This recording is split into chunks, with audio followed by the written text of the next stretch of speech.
The following program contains mature content which may not be suitable for all audiences. Viewer discretion is advised. Mark time, march! This is a great story I want to tell you. Act 1, prologue. Boom! And then everything goes black. I hear my gunner screaming, look back, he's missing his legs. Mama, mama, can't you see? Mama, mama, can't you see? He came up and raped me, and that eats away at me a lot because I'm trained to fight. What the Army's done to me. You know, I asked, I said, well, don't you have any male children? And she said, yes, but you killed all of them. I was 15 years old, and I told them I wanted to be a Marine. I think it showed me what matters in life and what doesn't really matter in life. Act 2. I felt like I was absolutely worthless. God forbid they come home and they're not the same.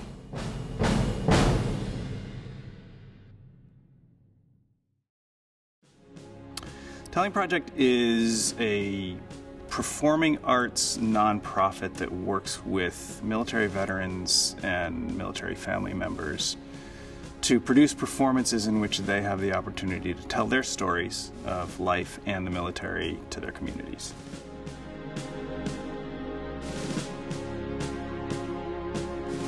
The first phase of actually creating the production is we put out the word into the veteran community.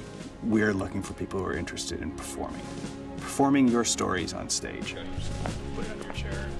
Okay, perfect.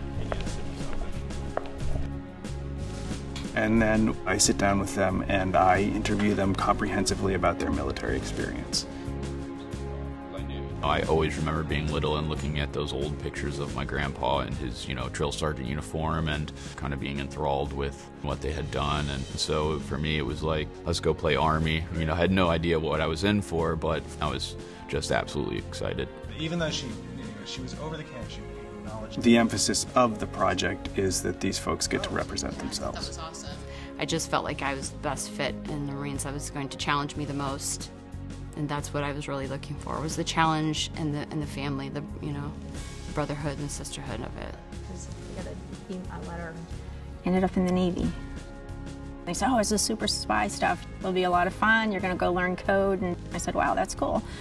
Wow. Yeah. With less than 1% serving in uniform, you have to facilitate contact. Whether or not it was PTSD. The number of people who have TBIs. My dad was in the Army, my grandfather was in the Army. I had my great uncles, they were all in World War II. So, I had a long history of military service in my family, and, that's something that I wanted to carry on. I went to school with Scott's sister. I always joked about marrying her brother without ever having met him. And I actually rode to the airport with her to meet him from basic training. And I gave him a hug and I told his sister that day that he was my husband. The Marine Corps would be the best thing for me. Get off the streets, out of the pool hall, and go be part of something big. I was in boot camp the day after my 17th birthday. I raised my right hand and joined on my birthday. The day after, I was on the yellow footprints, thinking, what the heck did I just do? I want to go back, but you don't go back. If we don't know what they are experiencing, if we don't know what they are seeing, if we don't know what we're asking them to do, then there's a huge gap in knowledge for us. I wanted to do some form of civil service. I grew up in the era of things like Top Gun, and so I always had this sort of Hollywoodized or glamorized version of what the military was like, and so it seemed really interesting. I graduated high school on June 1st, and the report day for basic training at West Point was June 28th.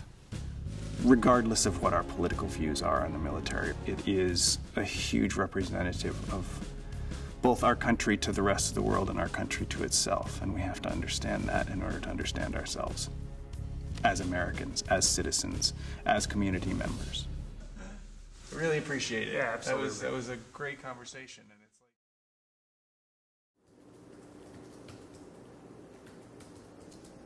I will take those interviews and transcribe them verbatim. and I will excerpt from those transcripts to create a part for that person. Once we have generated that script, they will start working with Lisa Powers, who is our director. Okay, give Terry's last line.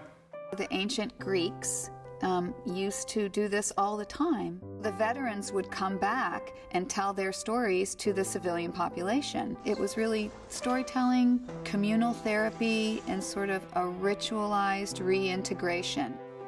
This isn't a traditional theater piece, so I'm not going to be a traditional theater director. I really feel like I'm more of like your support and your guide, and it's really your piece, and I'm here to help you guys create and collaborate and figure out what we're all going to put up on the stage. I've never been in a stage performance before. No, not a stage performance. Never been in a stage performance before, no. Not past high school choir. I've started acting classes and stuff, but have never actually, taken the leap. Theatrically, no. So this would be a trip and fall kind of thing. Besides the technical things like you need to be seen and you need to be heard, it's not about turning them into actors. It's about them opening their hearts a little and sharing their stories in a way that they want to share and tell them. I thought this was a good opportunity to share my story with the community and hope to bring a better understanding to, what we're going through as transitioning veterans coming from an era of, combat operations. My hope to be involved in this is to help close the information gap between the 1% who serve and the 99% that benefit from that service, and just to raise awareness for those that don't have a military background. I fully believe that it's the veterans' job to break that communication barrier between the public and ourselves. It's not their duty to come out and learn about us. A lot of them are hesitant to because they don't really know how to approach it or what to say. Doing these things that bring awareness to the issues we're having and gives us the ability to talk about our issues and what we've been through, that's really the best way to bridge that gap.